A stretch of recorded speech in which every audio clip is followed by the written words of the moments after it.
De vous avoir rencontré encore une nouvelle fois. Ravi de faire votre rencontre sur notre chaîne YouTube Mouassasat Dua Daibouni pour l'enseignement à distance. Toujours avec vous, votre enseignant de la langue française, Monsieur Mohamed Sador, enseignant à l'établissement de Daibouni pour l'enseignement privé AFNITAQ. Alors, dans le cadre de la dernière semaine de notre unité didactique 5, sécurité routière et code de la route, on va faire un petit rappel sur nos leçons d'orthographe, les accents et le pluriel des noms composés, bien sûr. On va commencer par les accents français. Alors, les accents en français, il y a l'accent aigu. Alors, les exemples, l'été, un étranger. On a l'accent circonflexe. L'accent circonflexe, on peut la mettre sur A, sur E, sur I, sur O et sur U, comme une âme, une fenêtre, une île, l'hôtel, août. Aussi, on a l'accent grave qu'on peut mettre sur les voyelles A, E, U, là-bas, très, ou. On a aussi le tréma. Alors, le tréma, c'est une action sous forme de 2 points qu'on peut mettre sur E, I, U. Alors, Noël, un E et un capharnaüm. On a l'acidelle, les garçons, en français bien sûr. Tout de suite, on va passer à l'explication des accents. Bon voilà, on distingue plusieurs sortes d'accents. L'accent aigu qui ne se trouve pas sur le E. Exemple, l'été, un éléphant. Et l'accent grave qui peut se trouver sur le E, le A et le U. Exemple, le frère, la, ou. On a aussi l'accent circonflexe qui peut se trouver sur toutes les voyelles sauf le Y, bien sûr. Exemple, la tête, le râteau, mur, drôle, l'abîme.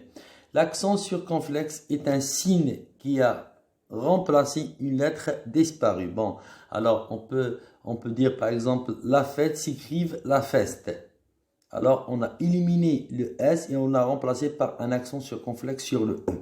La bête et la bestiole sont un autre exemple. Les accents graves et les accents circonflexes peuvent aussi être utilisés pour différencier des mots homonymes. A avec A accent, ou avec E accent, sur avec sur, accent sur U, bien sûr. Quand doit-on mettre un accent? Alors, on se pose cette question. Pour le savoir, il faut couper le mot par syllabe. Si la syllabe contenant le son est se termine par une consonne, on ne met pas d'accent. Par exemple, terrible, on a terrible, effervescence et complet.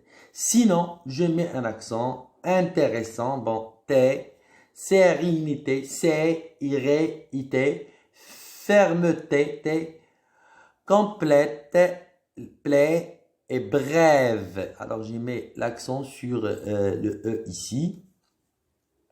Comme ça, on peut savoir comment on peut mettre les accents sur le E. Maintenant, on va parler des noms composés, notre deuxième leçon. Alors, les noms composés est un nom commun formé avec plusieurs mots. Il s'utilise comme un seul et même mot. Exemple, porte-manteau, arc-en-ciel et carte postale. Bon, première des choses, un nom composé de 2 mots, de 2 noms, 2 adjectifs ou d'un nom et d'un adjectif.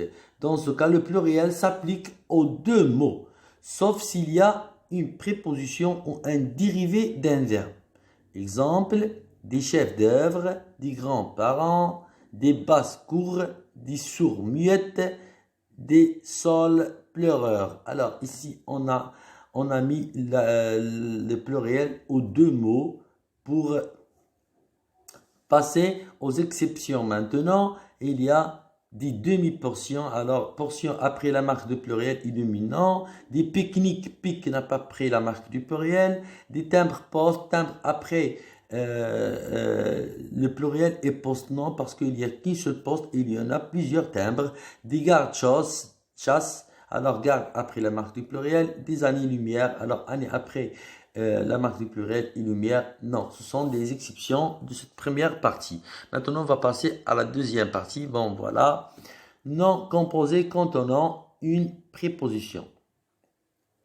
Si le nom composé comprend une préposition, seul le premier nom prend la marque du pluriel. Alors, si ils comprennent une préposition, seul le premier prend la marque du pluriel. Exemple, des arcs-en-ciel, des chefs d'œuvre. Alors, le premier a pris la marque du pluriel, mais le deuxième nom, non, parce qu'il est précédé d'une préposition, exception des pot-au-feu et des têtes à tête.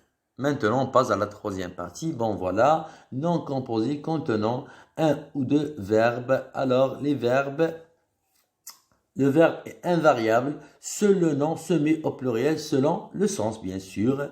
Alors, exemple, des porte-monnaies, des chasse-neige, des perce-neige et des tire-bouchons, des porte-avions. Alors, pour le porte-monnaie, qui transporte la monnaie, bien sûr. Des chasse-neige, ceux qui chassent la neige de la route. Des perce-neige qui poussent dans la neige. Des tire-bouchons qui retirent les bouchons. Et des porte-avions qui transportent les avions. Jusqu'ici, mes chers élèves, je vais vous dire au revoir et à la séance prochaine. Merci.